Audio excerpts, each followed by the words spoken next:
Welcome. So I'm going to press OK and off we go. Hello, hello, and welcome. Welcome to my lovely friends. Welcome to our friends on LinkedIn as well. Qualified Tutor is all about bringing people together. And today we are coming together to discuss International Women's Day. Now, you will have heard me speak before about how tutoring is not plan B. And yet each of us has our own journey into tutoring and reasons why we've chosen tutoring as our profession, as our way of life. We've found that it's suited us for lots of different reasons and in lots of different forms. And so there's three things that we're going to discuss today. You ready? Okay, the three things we're going to discuss today are the flexibility of tutoring, the fulfillment of tutoring, and the friendship in tutoring. So 3 Fs. And before we start exploring what those three things mean for us, and I know that we've got some really articulate, insightful people in this room, so I'm hoping that we're going to have a really juicy exploration of these three things. Just remember that International Women's Day is not an invitation for us to lean into stereotypes. And so it's not that only women love relationships, and it's not that only women crave fulfilling work. Let's try to keep a conversation that's really nuanced and really cautious and really inclusive of our fellow opposite genders also. But I will start by telling you this. I told my 8-year-old on the way to school today, it's International Women's Day today. And she said, yes, I'm a woman. And then she asked me why the word man is in the name of both genders, which I thought was interesting. So we are a really switched on bunch, and there's plenty to share here. So I guess introductory question, and I am going to have to faff around to see if I can get onto my laptop in a second as well. The introductory question, and Odette, I'm going to start with you if you don't mind, is why do you think that 80+% of the tutors in our community are women? Why does tutoring lend itself to women? It's a really interesting question because, as you all know, I am not from the education sector before being part of Qualified Tutor.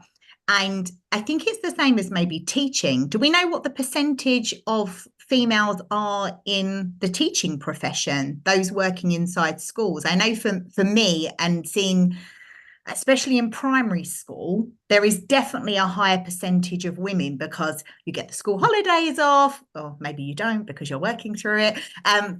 But the flexibility is really important. I'm really proud of you that you know that teachers work through the holidays, Odette. Thank you. I feel like we've come a long way. I loved that. But interestingly, there are these conversations about the education space. Now, I've always worked in the world of business and often worked 6-7 days a week. And taking holiday, when you took a 2-week holiday, I would always have my laptop with me. There was never a moment where I wasn't able to not work. So the assumption that teachers wouldn't be working in the holidays is probably a bit naive of anybody. And the places that you have come from, the corporate world, were far less female, yeah. I would assume. Yeah, because of the flexibility. Look, I had the amazing opportunities of traveling the world and building global teams and meeting the most awesome people. But I had the support of my husband. And if it was the other way around and my husband was traveling around the world, he'd have the support of me. So International Women's Day is very nice, but it's also quite sad that we have to have it to recognise that women. Yeah, I think we all feel that, and we all would love it to be that every day is a women's day. And yet it is an opportunity to bring some ideas out. So Dee, what are your thoughts on why there are so many women in tutoring? It's bizarrely, I was thinking about this the other day because of the groups that we're in on WhatsApp. And I realized looking at the list that most of those members are women, and I know that there are male members of Qualified Tutor who are engaging, and I was wondering why the conversations are mostly amongst the ladies. I wonder whether in the they group. Sorry, did I interrupt you, Julia? wonder whether they engage differently. I wonder whether they don't necessarily need to engage in the banter. Yeah, and I think that was the conclusion that I was coming to. But I mean, it's interesting from my perspective because I've been married, but I never had a family. So that constraint on my working life was never ever a factor for me. And I've never actually really thought much about the flexibility being such a huge bonus for me. It's you know, I have it anyway, so it's not something that I've really factored in. But it's a, you know, I've chosen to live my life this particular way. But yeah, I can now work midday till 7 in the evening, or I can go a bit longer if I want to. So I've got time in the mornings to do other stuff. By the fact that we've got students internationally means that I've managed to dip into a market which fills my afternoon slots. So I don't have to rely on doing UK after school. Because I have done a bit of UK home educated, but most of my stuff is with children who are actually still attending school. But the flexibility element is huge. And I do wonder at primary level. I mean, I should perhaps know the answer to this question because my sister's a deputy head in a primary school. Is it more female biased in primary because of the age of the students? Does a female Sarah Webb persona lend itself? Sarah's our primary representative in the room. Yeah, so I'm just laughing really because I never forget my first. I went to have a look around the school when I very first qualified, and one of the questions I asked were, "Are there any male teachers in the school?" They took it completely the wrong way and they laughed. But I meant it in a way that well, I don't get it.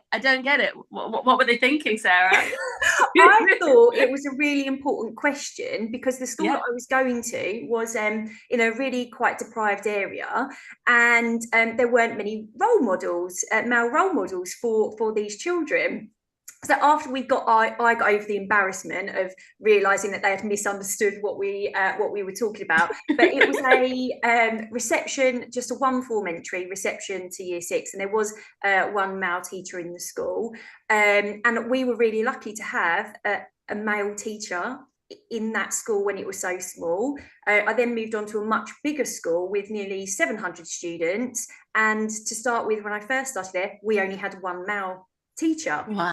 So yeah, it's definitely female heavy in primary school, and I think what Dee is saying maybe is that women naturally come across as maybe a more of a nurturing role. So at primary school, perhaps that is why. But you know, I know it's International Women's Day, but I in teaching, I feel it's really important to actually have the balance between female and male role models within. Yeah, I think that word role model is so powerful. Go on, Odette. No, based on that role model, I'm just looking at Yulia and I'm thinking with Svetlo and how you've got like 65 tutors volunteering, and we are such proud partners to be able to offer training and support and professional development to all of your volunteer tutors.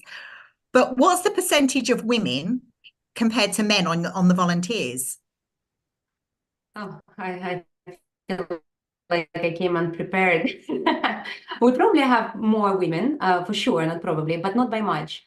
Because of our nature of the school, you know, you don't have to commit full time. So we have male supporters who work elsewhere, have full-time jobs, and then volunteer with us.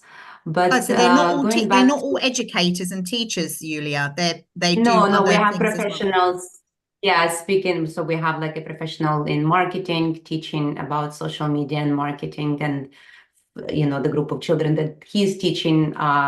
Then looking after our Instagram page with the supervisor, obviously, but you know they're applying their skills because we're in a privileged position where we don't have tests and kind of academic benchmarks to achieve, so we can actually teach things that matter the most in life and that children like, and skills and everything else. I was thinking about role models because Sarah was talking about role models and Yeah. your So I was students. going. Yeah. Yeah, I have a few comments on that. So, in my son is in a boys only school, and they only had one he's in year 5. He had so far one male teacher in boys only school. And when they had that teacher, all the boys gone mad, like, oh my God, we're gonna have a teacher. And I think it's so important. And it's a shame really that there aren't enough, in primary school particularly.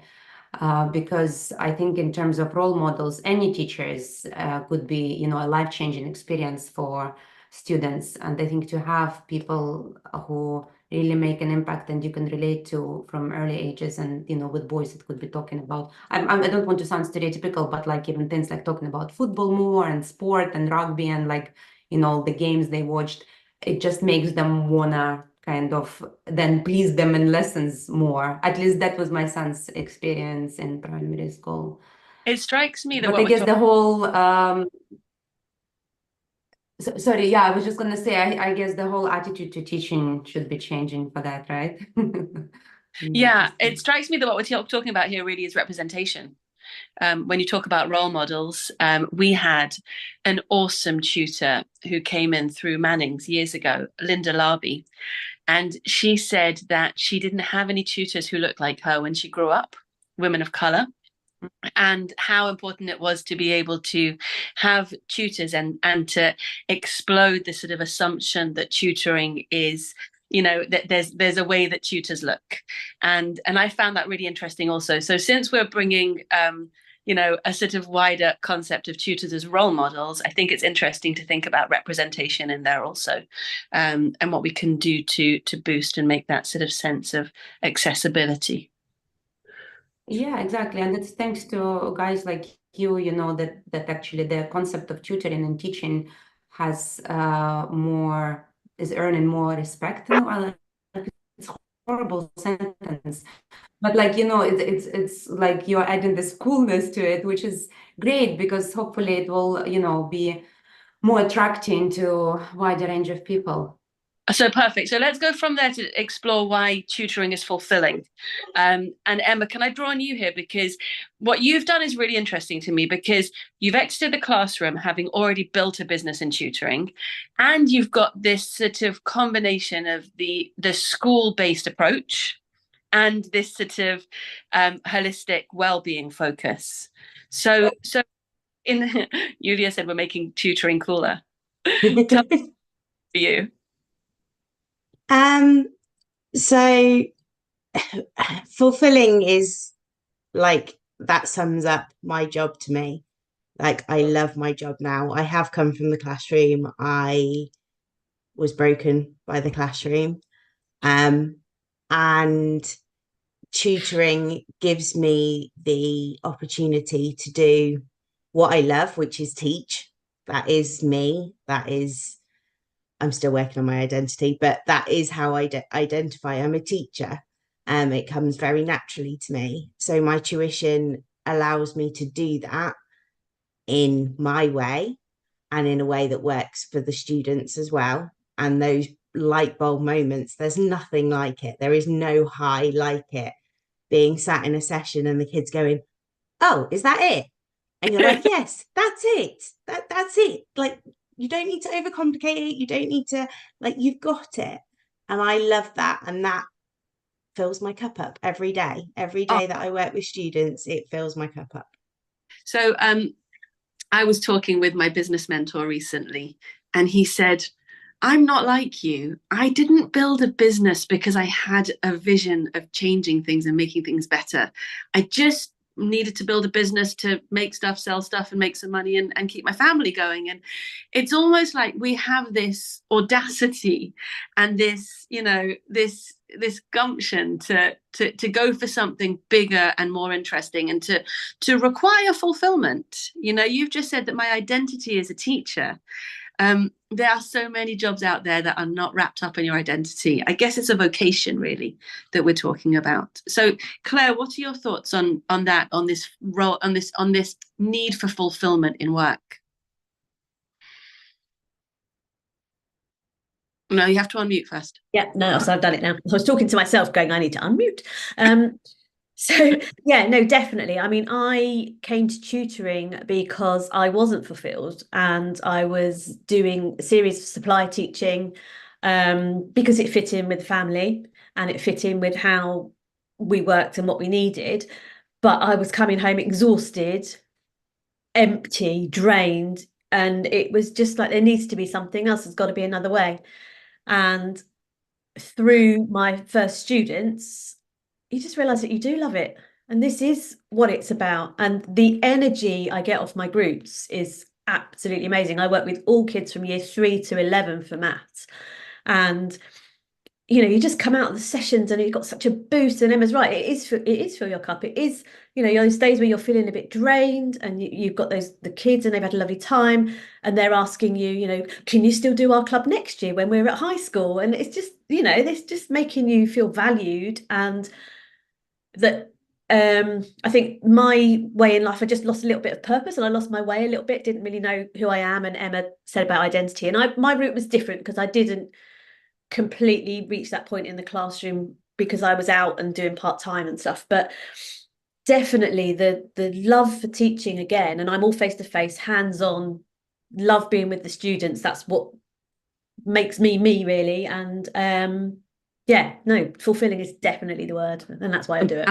And Daisy, I feel like your journey, you were sort of more canny than the rest of us because the classroom was looming for you. You were halfway through your PGCE and then you just ducked it, didn't you? And it's so interesting because the way that you tutor is all about flexibility and all about fulfillment, isn't it? Yeah. Go ahead.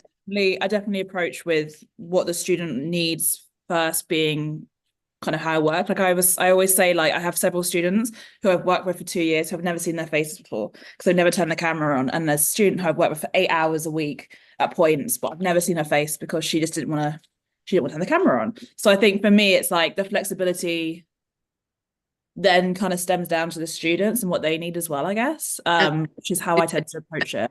And just to clarify, Daisy has genuine relationships with these people that she's never seen.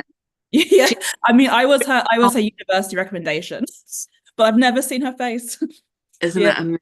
And you can tell me about her mum, and you can tell me about her different life. Yeah, I can go into her life. So thank you for bringing flexibility in terms of the actual tutoring practice, and I think it's useful because, you know, my husband and I always say that he's like a train, you know, he runs on tracks. So it's very difficult for him to be agile and flexible. And it's far more in my nature to sort of adapt in the moment, as you guys probably know. But there's something else as well, Daisy, if you don't mind me bringing this up. So sometimes we need a break, don't we, from work? I've had lots and lots of conversations in the past in Qualified Tutor about mental health, about living with disability, about living with chronic health, and needing, you know, to be able to turn work on and off or to adapt it to what works for you. Would you mind speaking a little bit about that? Yeah, I mean, I was actually 2 weeks ago, I was diagnosed with my chronic illness, finally. So yeah, the way that I approach with the flexibility is also a health approach for me. Like I couldn't physically be in a classroom at this point in my life, I don't think. So for me, I think part of what tutoring brings is the flexibility to, as they call it, pacing. So in a day, I will usually block out an hour and a half to have a nap because my body needs to have a nap. It's just what it needs. And I think that's something that I wouldn't be able to get from any other job. So I think for me, as somebody who, as of very recently, has a kind of chronic illness, disability, I don't have the language around it, I'm not used to it yet. The flexibility is like vital because without that, I just think I wouldn't be functioning as a person as well.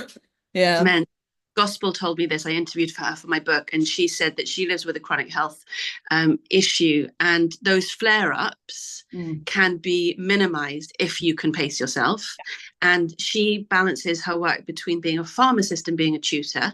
And she said, you know, managers pay lip service to inclusive practice, but the reality is it's very, very difficult for them because they're under pressure. And so, you know, she said that she's lost a few students by saying sometimes I have to work online, but most of the time it works really, really well for her to be able to say to families, if you need me, sometimes I'm online and sometimes I'm in person.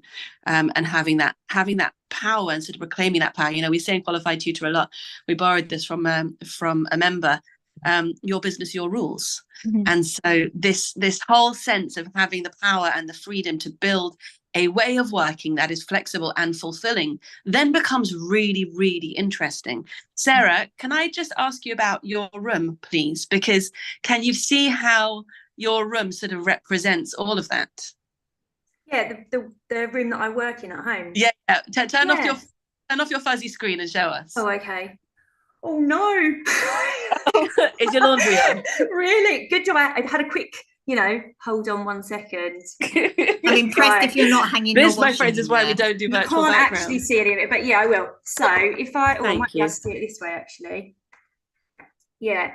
Ignore my washing machine and stuff. I know. I actually think that's part of the story, if you don't mind. Yeah, we had making me feel a bit giddy. Basically, my kind of sorry. Let me just put this camera back. I can't multitask whilst using technology. There you go. You've done it. My kind of journey into having my room was that I loved teaching. I loved being in school. I'm not one of those. I'm not a tutor who decided not to go back because the system had kind of broken me, or because I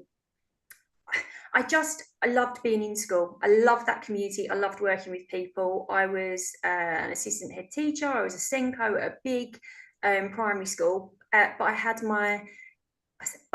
had Harry. I had my eldest, he was nearly 8. And I always knew that I wouldn't go back to school after I'd had children. I didn't feel that I would be able to do my job properly. I was working really long hours. And my school had always had this, if you're in a leadership role, then they wouldn't really have you back part-time. But I kind of just accepted that because I knew I didn't want to go back anyway. So my journey into tutoring was very much because of the flexibility. And I started off one-to-one, and we had a little spare room, and I just used to go in there. And then as the business built and it was growing, we had moved house, and there was a loft. We weren't doing anything with it. So I said, why don't we turn our loft into a classroom? And that's where the journey began into my classroom. And how much did you spend on the furniture, Sarah? Well, I asked schools, did they have anything that they were getting rid of? So I had tables that I went to collect, chairs that I went to collect. I've got an interactive whiteboard, which I can't show you, that they just asked for a donation. So I gave a donation of £50 to a local school. I've got an interactive whiteboard. They gave me all the bits, and my husband fitted the whiteboard. And we paid probably for all the electrical stuff and things like that to get it functioning and working. We probably spent about £100 to get all of that up. I got a visualizer from a school that they had loads in the cupboard nobody was using. Oh, brilliant. So yeah, it's just really asking. And I think for me, one of the things I've learned about tutoring is if you can put yourself out there and say, this is what I'm doing, this is what I love doing, can I use? Generally, people are really kind. And I think also what's lovely about that is that it's a bit hard speaking to schools about tutoring, isn't it? Mm-hmm. Last week, Odette and I spoke with a math leader who said, the optics aren't good. I thought to myself, bloody grow up, the optics. Do you know what I mean? Who actually cares about the optics when there's children who need support and people who are willing to provide it? So there's that thing of, just having a go and asking and representing yourself and showing how seriously you approach tutoring is it can actually change minds, plants a seed and change minds. I'm actually going to pull back slightly to when, what did you say your son was called? Henry? Yeah, Harry. So Julia, when I interviewed you for my book, you told me a similar story, that you were working in a school and your focus was on helping students with English as an additional language to integrate. And then when you had your second child, you left school and you started building your first tutoring business, because you now have 2. Tell me that journey between the flexibility that EduCAD brought you and then the fulfillment that you now pursue in Svitlo. Is that okay? absolutely. Well remembered. Yeah, I worked as a primary school teacher, and then with the second child, it was just the hours. I was always 3 times a week, sorry. But then, of course, you take the marking back home, you take the planning back home, and the hours of not being physically at home from 7 in the morning till 5 in the evening, which was still considered okay. Some people did longer hours. I just couldn't keep up with it. And it just coincided that at that time, so I worked as an English as additional language kind of coordinator and teaching, a class as well.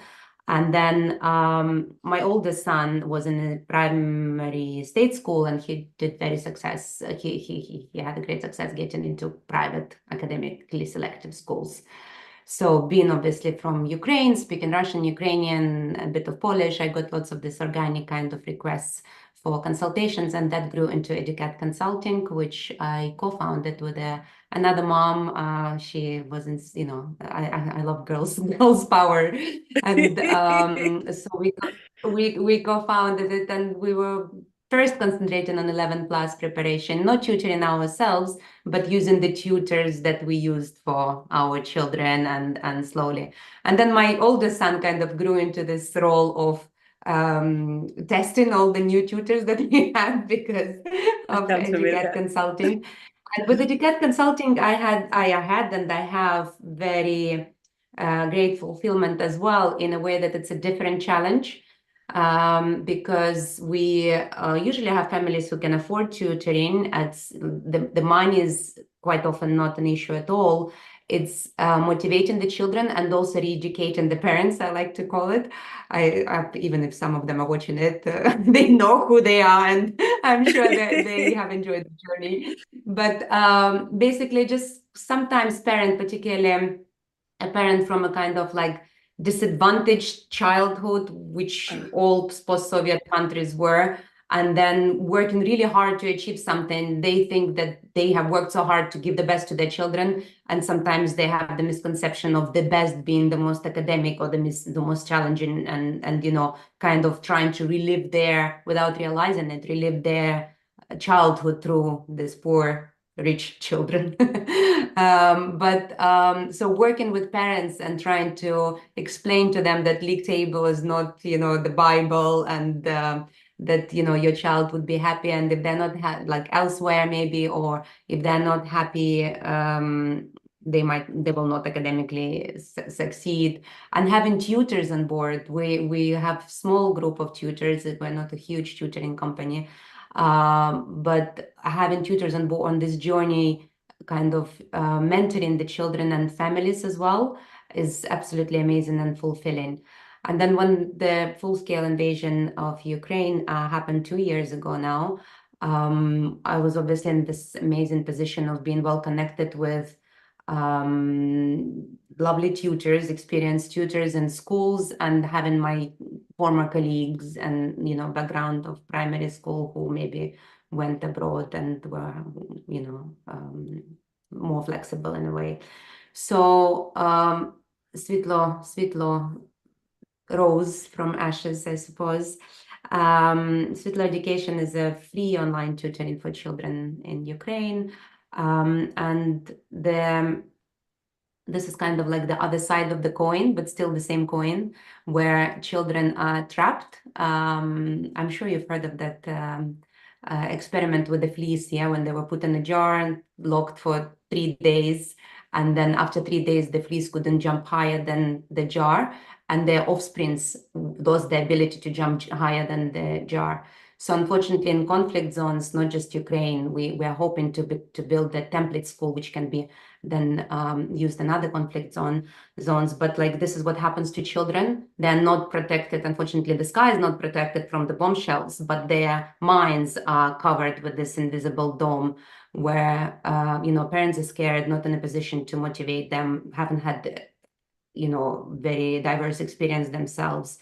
And what we do is, through tutors and teachers and volunteers in the UK and abroad, we open up their minds, we give them the confidence, but also build the community and social connections for them. Which one of the moms actually texted me recently a picture of her 17-year-old talking to girls like through the lesson, and she was like, he was never interested in school that much, but now he attends almost like all the lessons he can. And I think it's mainly because of the friendships. But she was like, I'm so grateful to Svitla school, because friendships sometimes are more important than any education. And that's what, you know, what we are offering as well. So it's, I think education, and I always quote Nelson Mandela, you know, it is the greatest weapon to change the world. And we're trying to equip our children. So, Julia, and double points because you got all 3 of my F's in there. Flexible, friendship, and that's where I wanted What do I get? A cookie or something? No? I love it. You can get we'll send you a cookie. So I think that I would like to pivot now to the business side of tutoring, and to think about how we build relationships with the people that we work with the parents that we support, with the children that we support. Emma, you've got tutors that you bring on board, right?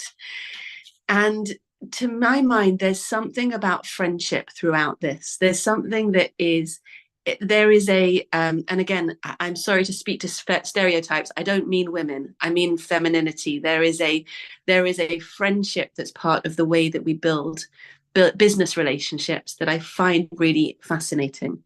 What are your thoughts on that as you take on new tutors, Emma? When I'm taking on new tutors, I do spend some time getting to know them. That's where we start with a video call, or if they're local, I take them down to Costa and we sit and have a chat. And we just spend time getting to know each other for 2 reasons. One, I need to make sure it's the right fit, that they're going to have the right ethos for my business. They're representing me and my business, so it's got to be right. But also, having been from where I was, it's really important to me that I look after my tutors and I give them the time and I support them however I can. They are all self-employed to give them the flexibility. But that doesn't mean that I can't be a friend. That doesn't mean that I can't help them if I can. So that kind of, I built my business around my students, but I also built my business around my tutors. Even our business model is built for tutors. I spoke with a very experienced tutor business owner once who said, my greatest asset, in fact, my clients are my tutors. Because even when students come and go, and even when families come and go, the tutors are the ones who continually bring revenue for a business. So nurturing the tutors, and I learned this, as you guys have probably heard already from school, that the best way to improve outcomes for the children is to develop the adults that work with them. And so those of us who are deploying other tutors have this opportunity to build this ripple effect just by being a friend. Because for me, that whole level of building autonomy, building agency, and teaching tutors, enabling tutors to take responsibility and do their best work is not best done by hierarchies, right? So really, really flat hierarchies that are much more about friendship and supporting each other, I think, become much more powerful, especially when the tutors are working so closely with the families. Odette, you are the best person at recruitment that I've ever seen. And I know that you, whenever you can, take people out for a coffee to get to know them, just like Emma said. Do you want to share with us a little bit about recruitment? Yeah, sure. Recruitment's really interesting because it is about relationship. And normally when you meet somebody, you can normally suss quite quickly. I'm looking at Claire, Emma and Sarah, who I had the pleasure of having the first meetings with before they came into all right, you get the credit. And you can normally work out, and Emma used the word ethos, right? I use the word values. And being value-led makes you find a match. And when you want to work with somebody, they have to be from the same values to be able to get them into your way. So, for example, qualified tutor isn't right for everybody, and that's okay, because the values of qualified tutor is not going to fit everybody, and that's okay. And that's the same as me as a business coach. I have the pleasure, I've got about 12 people that I'm coaching at the moment, and we have the same values and it works really well. And there's other people that I've met and they're not right for me to coach and I'm not right for them. And that's okay, right? And I think the biggest piece with women, and today, you know, we're celebrating International Women's Day. Julia's used the words of flexibility, fulfillment, and friendship. When Julia spoke about our business mentor, the fulfillment for him as a father and husband was to pay the bills, be able to go on holiday. That was the fulfillment. And I think for women, there's something more. And I think that or femininity, whichever way we look at it, but that fulfillment is really, really important for us to stay motivated.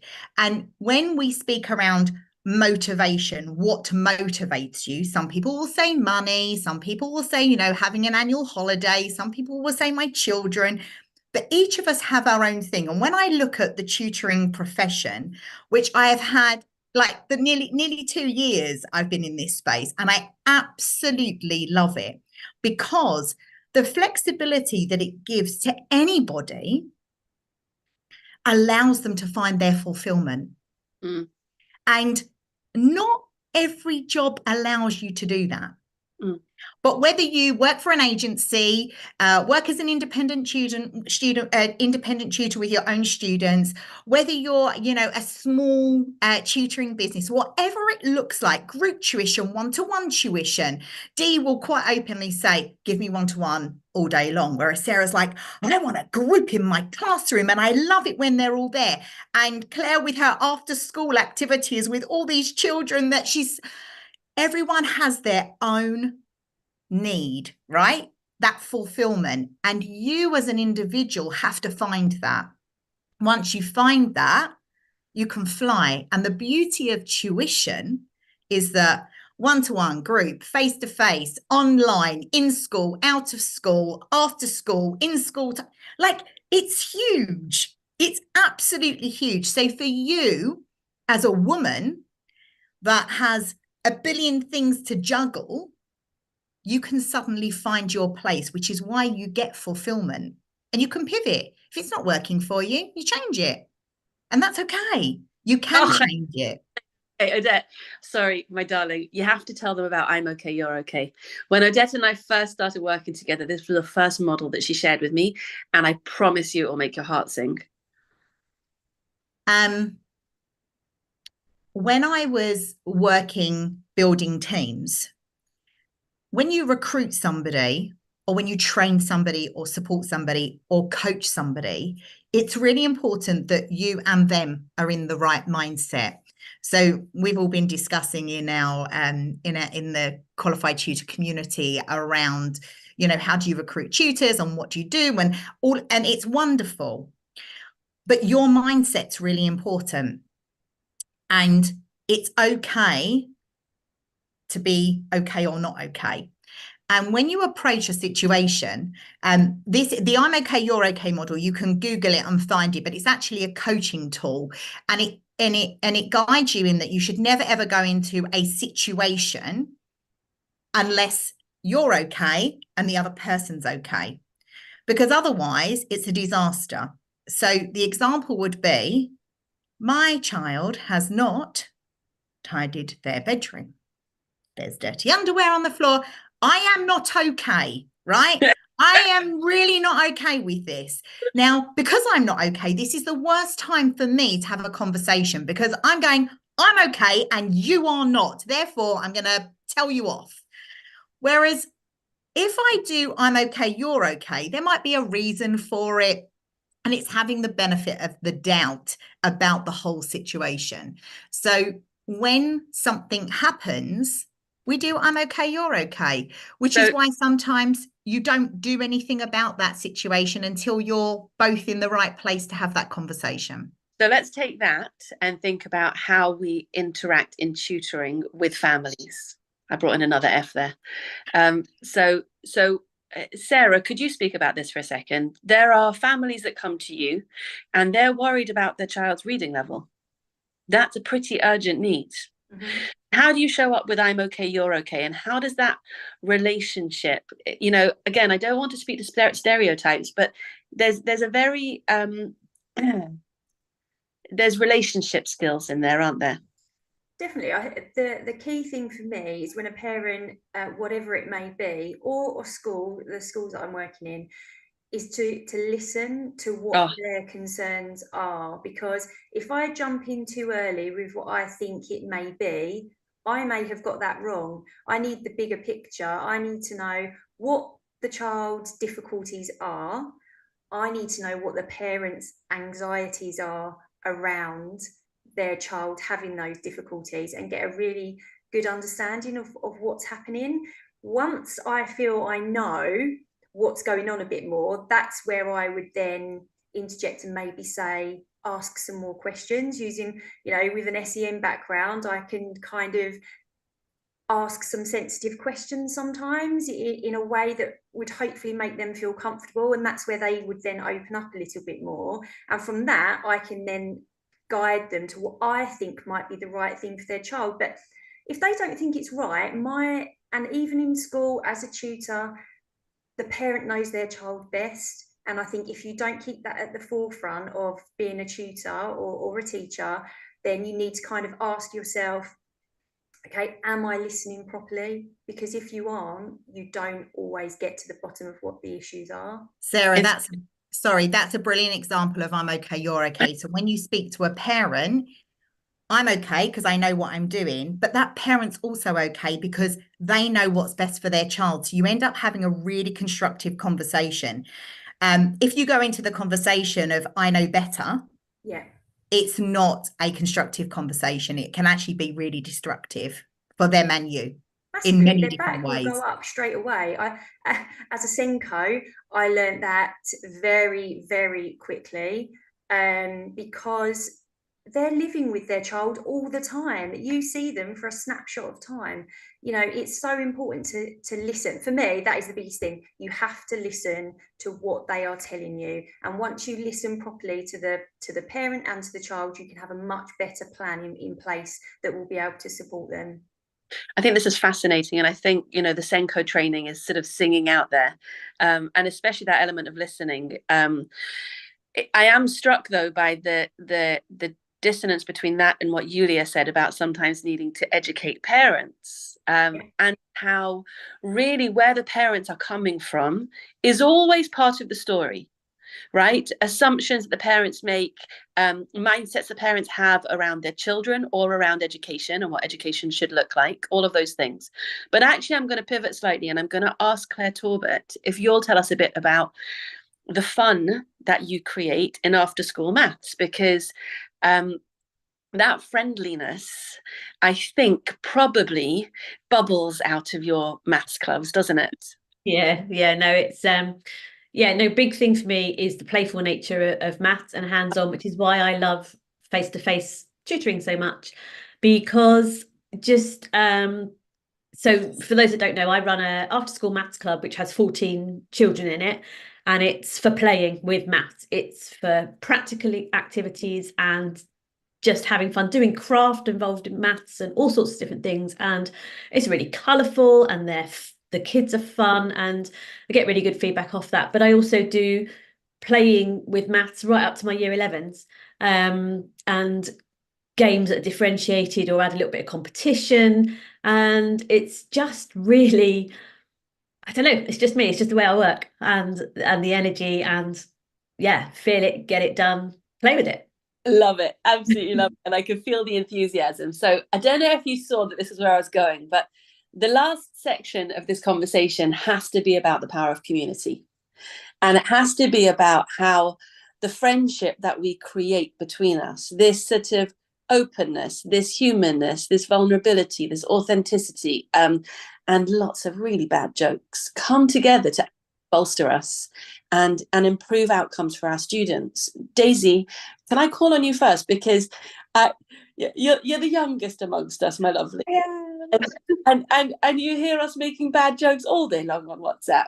What do you mean? What do you mean she's the youngest? I'm 30. Well, I'm still 21 in my head. Oh, yeah. Cheek. I'm like, I'm the baby. No. Yeah, so I came into qualified tutor, I think in like November. And for 2 years I was tutoring alone. Or like I had literally no tutoring friends or colleagues on a platform that's quite isolating. And I've had quite difficult experiences in schools in terms of like departmental level. So I think for me it was like honestly, it has completely changed my outlook on tutoring, joining qualified tutor, honestly, genuinely, because I was just like so solo, so kind of isolated. And I think, yeah, I think I didn't realize how much I missed the friendship level of community. And I'm quite a big community person in general, but I was without that. And I think, yeah, and I think it's really important. And I have seen, I mean, since I joined in November, I've seen massive progress in my own like kind of business plan and everything. So yes, that's my testimonial. And honestly, it's just from rubbing shoulders with people who are thinking the same things as you and along the same lines. We have been talking about Canva, about booking tools and everything else in the WhatsApp chat this week. But Emma, I've been wondering about this. You jump in and you share with people what you've learned. And I'm wondering why you do that. That's back to my identity. I'm Go a on. teacher, I'm a helper, that's what I do, that's what I love to do. I love being able to make everybody else's life easier. I like taking those struggles away. It's the same buzz that you get from teaching, tutoring. It's exactly the same feeling. And I love it. I love being able to help someone and make their life easier. That's Julia, Yeah. how do you feel with these wonderful women on this screen with us and watching their journeys and knowing that qualified tutor has had a part in where they are today and where they're going to go in the future? How do you feel? Okay, so we were playing with love languages in the community this week, weren't we? And my favorite thing is appreciation and feeling that goodness that I had an idea 4 years ago that tutors can't thrive alone, and watching you guys flourish, and the generation before you flourish, and the one before that flourish, and hopefully bringing in new people and seeing them go through that journey as well, is my fulfillment. And that's the legacy. I turned 40 and I was interested in legacy. I was interested in what I was going to do that was going to persist beyond me. And of course, my 5 children count. They very much count, but they're their people. And I wanted to put something into the world that would persist and make change. And that's what this conversation represents to me. So where Emma says I'm a teacher, that's my identity. For me, this is my identity, this conversation, and it's immensely fulfilling. And I'll tell you something else as well, since you passed it back to me, Odette. One of the things about building a business was not being at home,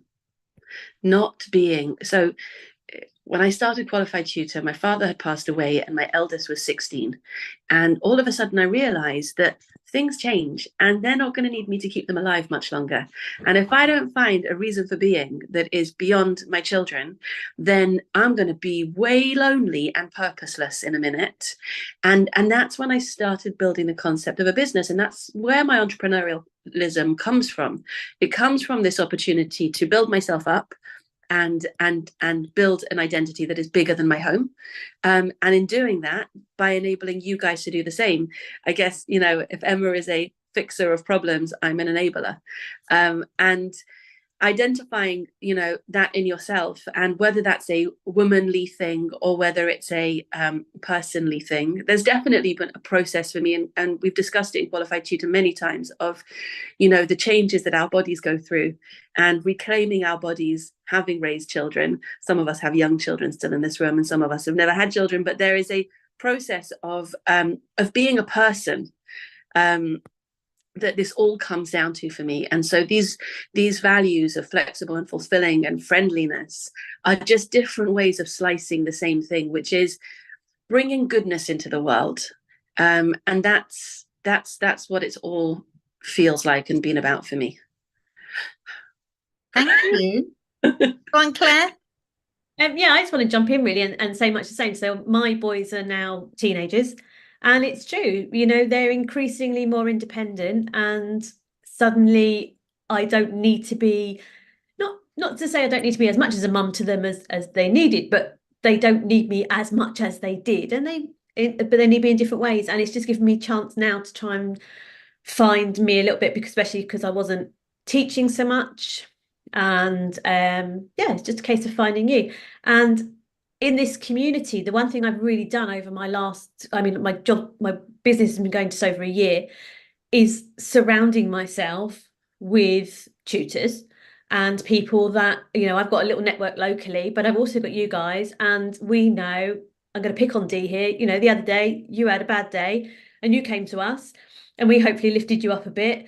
And Helen did it to me the other day when I got completely stuck on a question. I was like, I can't work this out, you know, and that's what this is all about. It's just about you know, when it is that case of you haven't got those staff room moments, you haven't got the letting off steam over a cup of tea while you make it in 30 seconds and eat a quick biscuit before you get back to the classroom.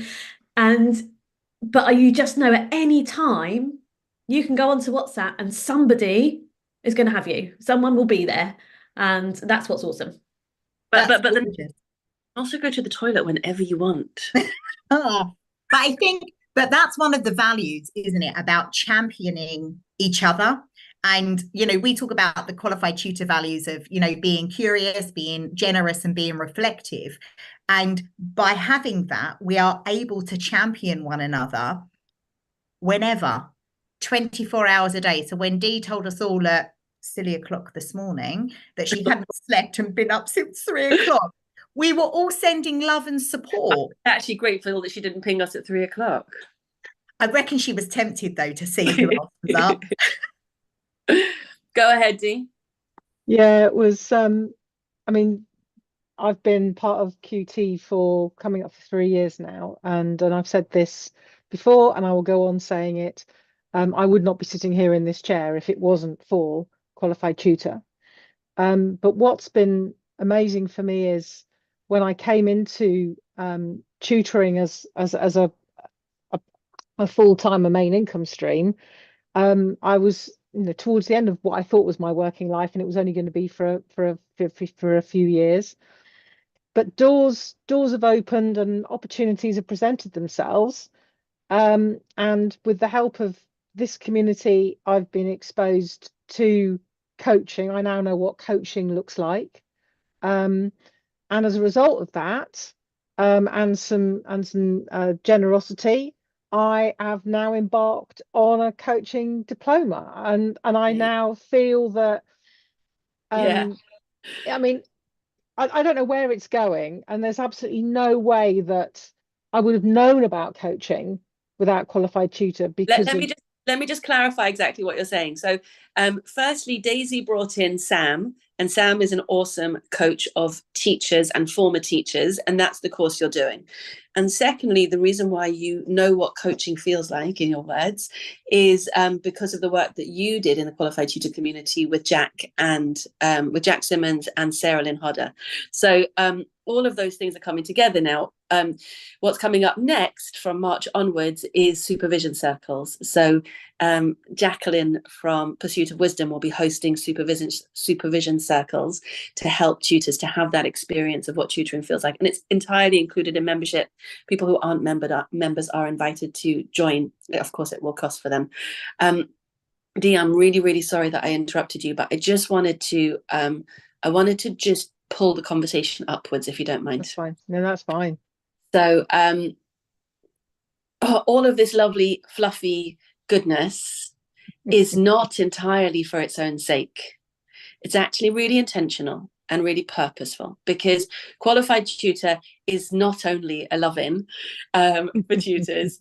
We are also raising standards in tutoring, and the initiatives that Odette and I have brought from the very beginning. So training for tutors did not exist.